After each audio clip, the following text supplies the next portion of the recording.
अस्सलाम वालेकुम स्टूडेंट्स, आज हम chapter 1 the nervous system start करने जा रहे हैं। यह आपकी बुक के पेज नंबर 2 पे चैप्टर मौजूद है। आपने पिछली क्लासेस में कई तरह के सिस्टम पढ़े होंगे, respiratory system, excretory system, reproductive system. आज जो हम सिस्टम को डिटेल में पढ़ेंगे वो है नर्वस सिस्टम। नर्वस सिस्टम का काम क्या होता है? हमारे पास जितनी भी इंफॉर्मेशन होती है, तमाम इंफॉर्मेशन, चाहे वो हमारी बॉडी के आउटसाइड हो या इनसाइड हो, हम किसी भी चीज़ पे जो भी रिस्पॉन्ड दे रहे हैं, हम जो भी अपनी लाइफ में जो भी चीज़ें अपने ऊपर कंट्रोल कर रहे हैं, इन सब को कैरी किया हुआ है नर्वस सिस्टम, इन सब को संभाला हुआ है नर्वस सिस्टम। चाय गरम है हमें कैसे पता लगी? हमारे नर्वस सिस्टम की वजह से। हमने सुई हमें चुभी, हमने अपना हाथ हटा लिया, ये कैसे हमने डिसीजन लिया? अपने नर्वस सिस्टम की वजह से।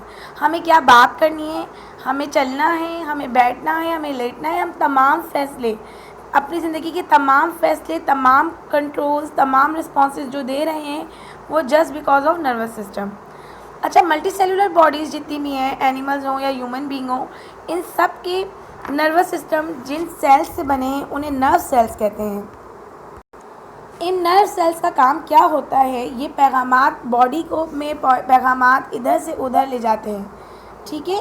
ये पैगामात, ये मैसेजेस जो बॉडी में एक जगह से दूसरी जगह ले जा रहे होते हैं, यानी मेरी सुई चुभी, मैसेज पहुंचा दिमाग तक, दिमाग ने फैसला किया कि हाथ पीछे हटा लो। ये मैसेजेस जो इधर से उधर नर्व सेल्स लेके जा रहे हैं, इनको नर्व इम्पल्सेस कहते हैं। Got it? इन्हें क्या कहते हैं? Nerve impulses. अच्छा, जो मैं नर्व सेल्स का आपको नाम ले रही हूँ, इन नर्व सेल्स को न्यूरॉन्स कहते हैं, क्योंकि बॉडी तो बनी ही इन सेल से, बॉडी का यूनिट ही सेल है, लेकिन जिन सेल्स से बॉडी में नर्वस सिस्टम बना है उन्हें नर्व सेल्स कहते हैं और उनको नाम जो दिया गया है उन्हें न्यूरॉन्स दिया गया है, ठीक है। अब मैं आपको न्यूरॉन का स्ट्रक्चर पढ़ाती हूँ। अच्छा, नर्व सेल्स यानी न्यूरॉन्स में और आम ऑर्डिनरी सेल में, जिससे हमारी बॉडी बनी हुई है, पूरी डिफरेंस है। हम न्यूरॉन जो है बॉडी का सबसे लॉन्गेस्ट सेल होता है। ये आपके सामने जो डायग्राम पिक्चर मौजूद है, ये न्यूरॉन सेल की मौजूद है। इससे आपको क्लियरली समझ में आ जाएगा न्यूरॉन का स्ट्रक्चर। नंबर 1 जहाँ पे मेंशन हुआ हुआ है, इनको कहते हैं डेंड्राइट्स। ये न्यूरॉन सेल का स्ट्रक्चर है और ये नंबर 1 आप पॉइंट जो देख रहे हैं हाईलाइट हुआ हुआ है, इन्हें कहते हैं डेंड्राइट्स। अच्छा, न्यूरॉन में भी न्यूक्लियस मौजूद होता है। आप देखें नंबर 8 पे न्यूक्लियस हाईलाइट हुआ हुआ है। अच्छा, न्यूरॉन्स जो होते हैं इनमें डेंड्राइट्स, इनमें न्यूक्लियस और इनका ही साइटोप्लाज्म एक्सटेंड हो रहा होता है। ये आपको नज़र आ रहा होगा, ये साइटोप्लाज्म एक्सटेंड होके ये लंबा सा फाइबर बना लेता है। ये लंबा सा जो फाइबर है इसको एक्सॉन कहते हैं। इसको क्या कहते हैं? एक्सॉन। आप देखिए नंबर 3 पे मेंशन हुआ है एक्सॉन। साइटोप्लाज्म लंबा सा फाइबर बनाता है नीचे आकर, जिसे एक्सॉन कहते हैं, और फिर ये एक्सॉन के एंड पे फिर डेंड्राइट्स स्टार्ट हो जाते हैं। इनको एक्सॉन टर्मिनल कहते हैं। अच्छा, होता क्या है, पूरी बॉडी में ही न्यूरॉन्स का जाल फैला हुआ है। हमारी ह्यूमन बीइंग की, एनिमल्स की पूरी बॉडी में न्यूरॉन्स का जाल फैला है। एक न्यूरॉन दूसरे न्यूरॉन से कनेक्ट है, लेकिन इनमें आपस में गैप मौजूद होता है। ये कभी भी आपस में एक दूसरे से मिल नहीं सकते, इनमें गैप मौजूद है। अगर ये मिल गए तो जैसे एक शॉर्ट सर्किट हो जाता है दो तारों के मिलने से, सेम ऐसे ही हमारी बॉडी में भी एक एबनॉर्मल रिएक्शन नज़र आएगा। तो इनके दरमियान गैप होता है। फिर ये पैगामात की रसानी कैसे कर देते हैं? फिर ये एक न्यूरॉन से दूसरे न्यूरॉन पैगाम, मैसेज, नर्व इम्पल्सेस कैसे ट्रांसफ़र होती हैं? ये देखें, ये आपकी बुक में मौजूद न्यूरॉन की पिक्चर है। इसमें देखिए एक न्यूरॉन एंड हुआ, दूसरा स्टार्ट हुआ और इन दोनों के दरमियान ये गैप है। अब ये जो गैप है, इस गैप को साइनेप्सिस कहते हैं। Got it? इस गैप को साइनेप्सिस कहते हैं। अब बात ये है कि ट्रांसफ़र कैसे हो रहा है मैसेज। तो इस गैप के दरमियान में केमिकल्स मौजूद होते हैं जो मैसेज को कन्वे करते हैं दूसरे न्यूरॉन तक।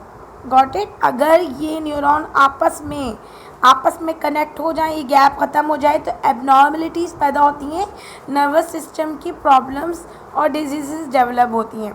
तो ये यानी जो ये इनके दरमियान साइनेप्सिस में जो केमिकल मौजूद है, इनकी भी ऊंच नीच होने से बॉडी में एबनॉर्मलिटीज़ पैदा हो जाती हैं, जिससे दिमाग के मसाइल पैदा होते हैं।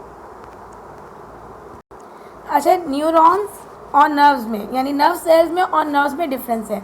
नर्व्स क्या होती हैं फिर? न्यूरॉन को हम नर्व सेल्स कहते हैं, मैं आपको ये बता चुकी हूँ। लेकिन ये जो एक्सॉन मैंने आपको बताया था अभी, एक्सॉन जो बताया था, ये पार्ट एक्सॉन का है। इनके बंडल जब बहुत सारे न्यूरॉन्स होंगे तो इनके भी बंडल बन जाएंगे। तो एक्सॉन के जो बंडल्स होते हैं इन्हें नर्व्स कहते हैं। इन्हें क्या कहते हैं? इन्हें नर्व्स कहते हैं। नर्व्स दो टाइप की होती हैं, एक सेंसरी नर्व्स, एक मोटर नर्व्स। सेंसरी नर्व्स कौन सी होती हैं? जो हमारी बॉडी में इधर से उधर मैसेजेस लेके जा रही हैं हमारे तमाम सेंस ऑर्गन से, यानी आँख से, नाक से, ज़बान से हमें टेस्ट पता लग रहा है, नाक से हमें खुशबू बदबू का पता लग रहा है, हमारी आँख के करीब कोई चीज़ आ गई, हमारे आँखों के सामने जो चीज़ें गुजर रही हैं हम देख रहे हैं।